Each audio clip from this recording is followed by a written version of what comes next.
Halo, halo, assalamualaikum warahmatullahi wabarakatuh.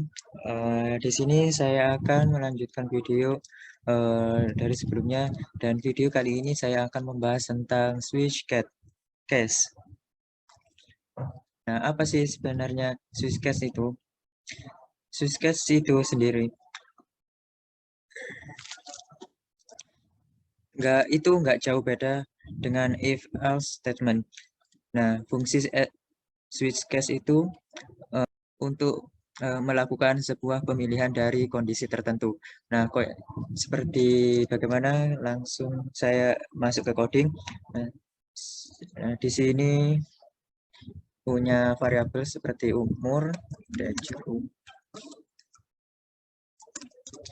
4 tahun. Nah, di sini cara penggunaan switch statement-nya. Switch case.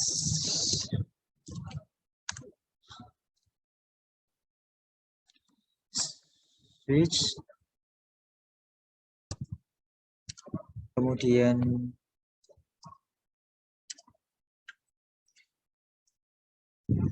variabel yang akan kita lakukan untuk dipilih, yang akan dibaca yaitu umur. Jangan lupa tambah bracketnya,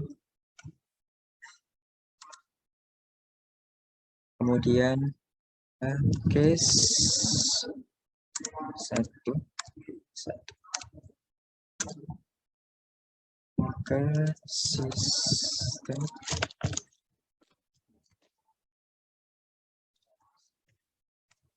sistem Greenland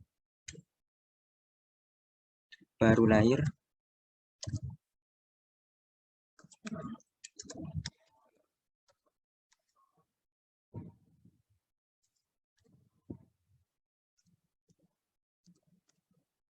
lalu di break.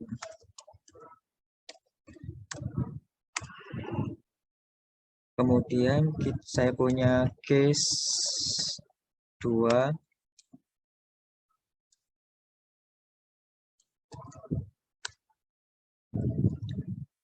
Kemudian apa yang dilakukan di umur 2 tahun, yaitu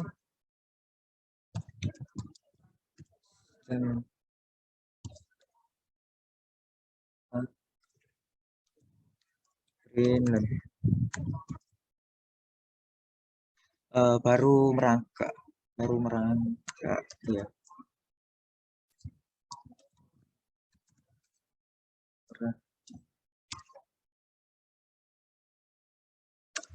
Kemudian break, jangan lupa. Kemudian case di umur ketiga,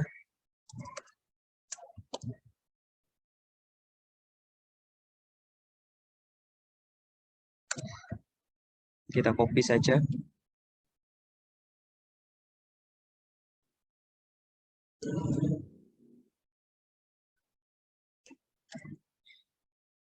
Nah, di umur 3 ini mungkin baru bisa makan, anggap saja makan biskuit aja.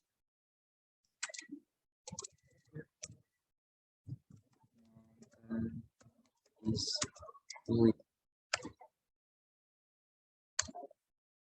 Jangan lupa break.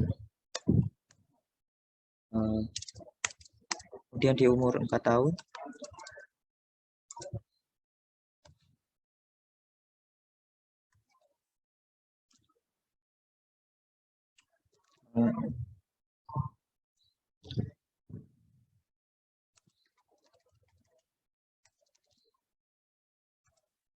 anggap saja masuk TK.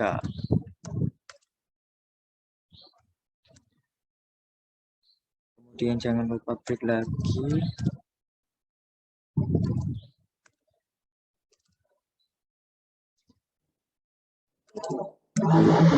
Terus kemudian di sini ada dia.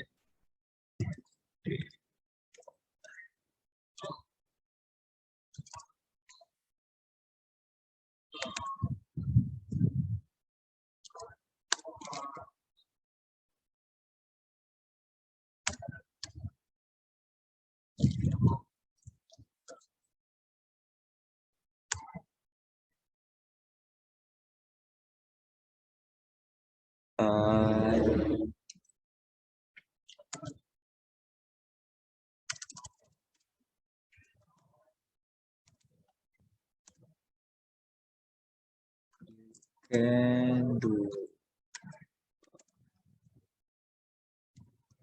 You can do anything.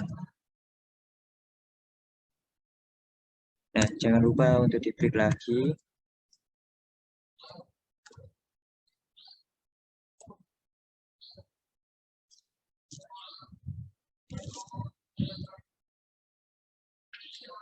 Nah, seperti inilah kira-kira kurang lebih dari cara penulisan switch case statement. Misalnya kita umur 4 ini, coba kita jalankan. Dan kita baru masuk TK. Nih, karena di umur 4 tahun kita masuk TK. Misalnya kita di umur 1 tahun, coba kita jalankan. Nah, kita baru lahir.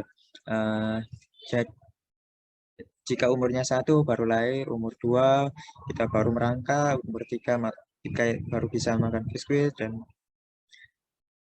dan ketika kita baru umur 7 tahun, kita coba jalankan.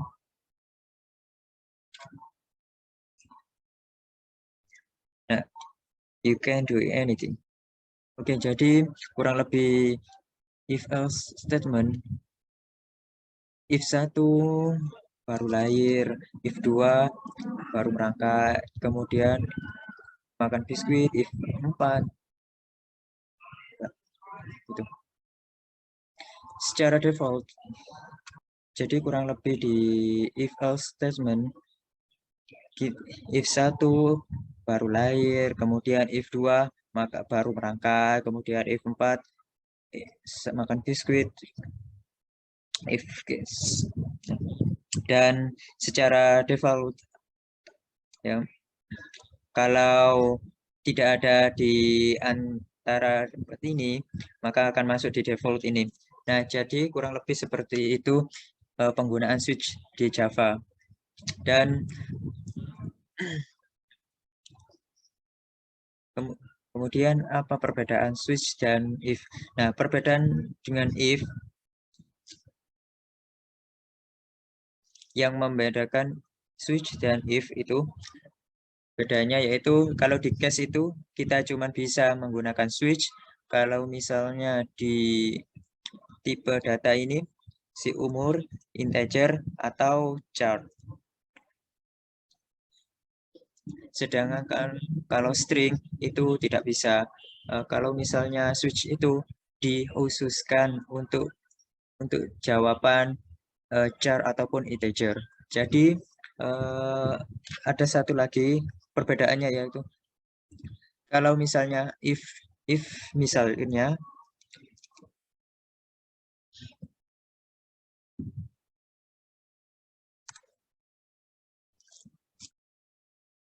ketika menggunakan if variabelnya umur kurang dari 4,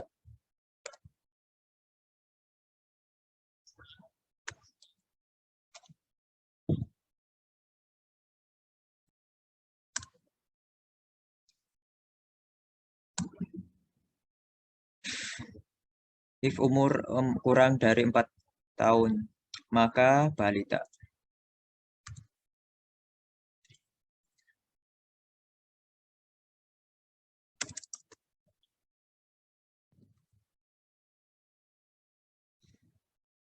Nah, kita bisa dilihat di sini, ketika menggunakan if, kita bisa memulakan pemilihan operator perbandingan kurang dari, lebih dari, kurang dari, sama dengan, gitu ya. Sedangkan di switch kita hanya bisa melakukan pemilihan kalau case itu sama dengan yang ada di switch. Sedangkan kalau di if bisa menggunakan pengkondisian kalau misalnya umurnya kurang dari, lebih dari, gitu. Jika teman-teman mau menggunakan sebuah seleksi atau percabangan dan menggunakan operator rasional, itu disarankan untuk menggunakan if. Nah, ini kalau misalnya datangnya integer atau char dan tidak macam-macam. Umur 4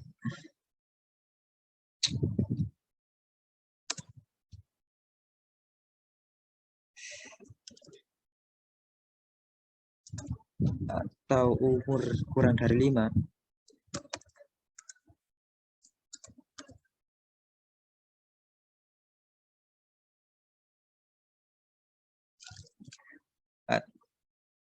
gitu ya. Nah, kalau case itu tidak bisa menggunakan atau dan and seperti ini. Nah, kalau di switch itu nggak bisa seperti ini. Nah, jadi kalau misalnya switch hanya bisa menggunakan satu tipe data saja. Tapi diingat-ingat, dalam proses pengisian oleh switch itu jauh lebih cepat daripada penggunaan if. Jadi saya perjelas lagi cara kerjanya switch statement itu. Kalau hampir sama dengan if umurnya 1 maka println baru lahir, if umurnya umur 2 baru berangkat, dan if umurnya 3 sampai if 4 itu baru masuk TK. Nah, jadi seperti itu kurang lebihnya penggunaan switch statement. Nah, sekali lagi, kalau misalnya umur 1 maka baru lahir, gitu ya. Dan mungkin hanya sampai di sini penggunaan switch statementnya. Kita bisa lanjut di video yang berikutnya. Terima kasih. Halo, assalamualaikum warahmatullahi wabarakatuh. Di video kali ini akan melanjutkan dari video sebelumnya. Dan di video ini saya akan membahas tentang perulangan atau for loop. Nah,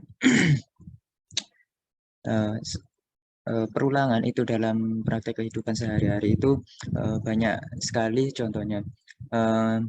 Seperti halnya kalau di masa-masa SMA dulu yang saat berbuat nakal contohnya, dan tiba-tiba sama bu guru disuruh untuk menulis, saya janji tidak akan nakal lagi sampai 100 kali.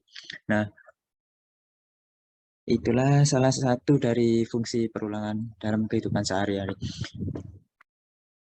Kemudian sebenarnya kalau di project software itu ada juga sih. Nah, jadi perulangan itu adalah melakukan hal yang sama yang berkali-kali dan berulang kali yang diinginkan. Sebenarnya perulangan di bahasa pemrograman itu terdiri dari 3 jenis. Ada perulangan dengan menggunakan for atau for loop, ada yang namanya dengan while atau while loop, dan ada yang menggunakan do while atau do while loop. Nah, perbedaannya apa? Perbedaannya itu ada dijelaskan di belakang lagi. Nah, di sini saya akan membahas for loop. Nah, kita coba terlebih dahulu.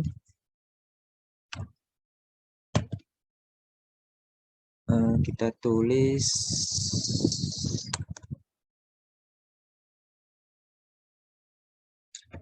for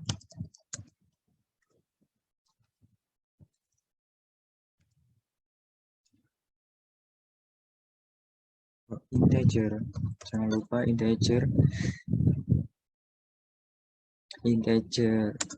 i sama dengan 0,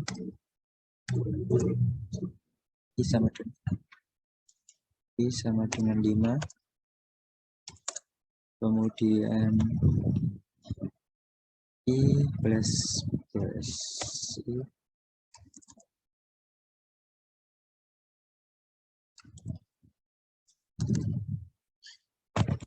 ini ada yang kurang, i sama dengan 0, i kurang dari sama dengan 5.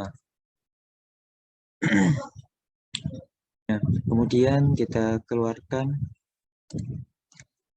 system.out.println.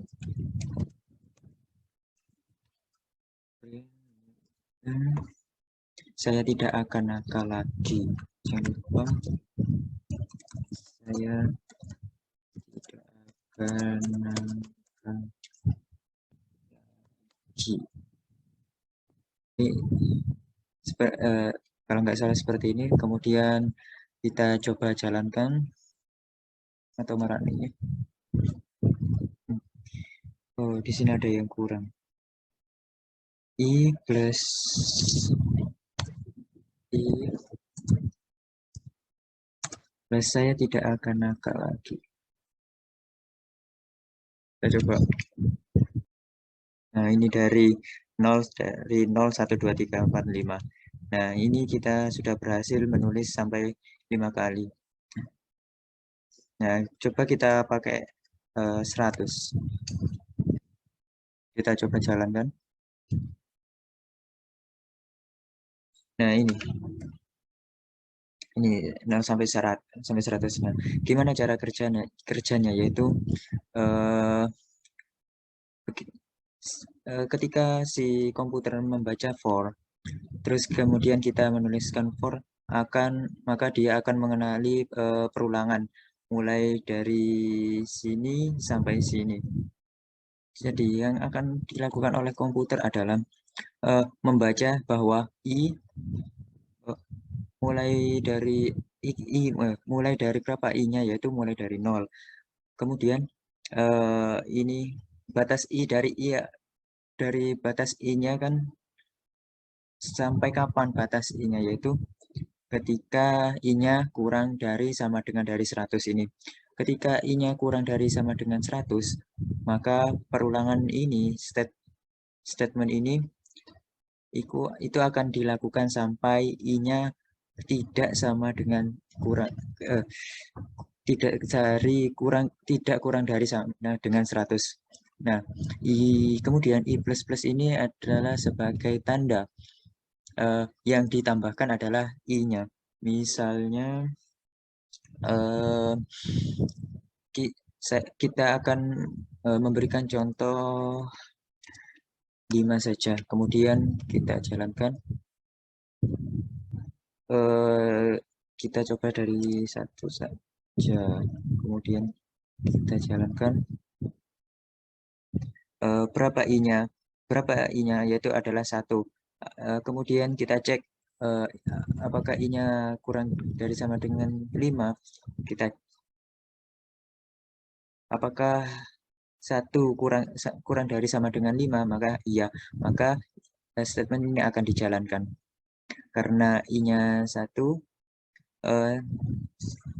ditulis saya tidak akan nakal lagi. Nah,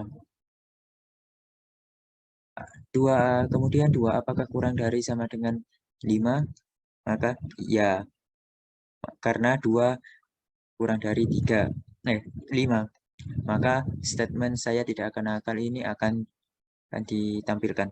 Apakah 5 adalah kurang dari sama dengan 5? Ya. Maka kalau iya, maka statement ini akan dijalankan.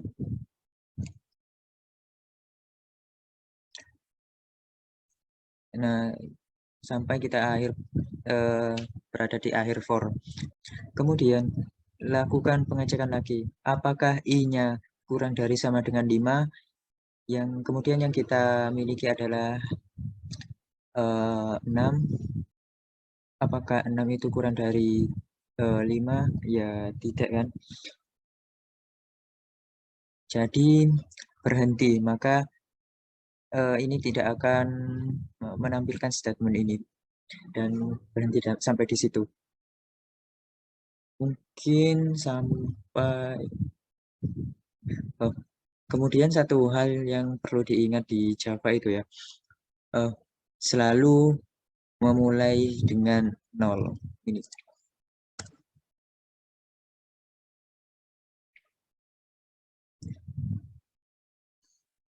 Nah, mungkin sampai di sini pembahasan di video for loop ini. Kita akan lanjut di video berikutnya. Terima kasih.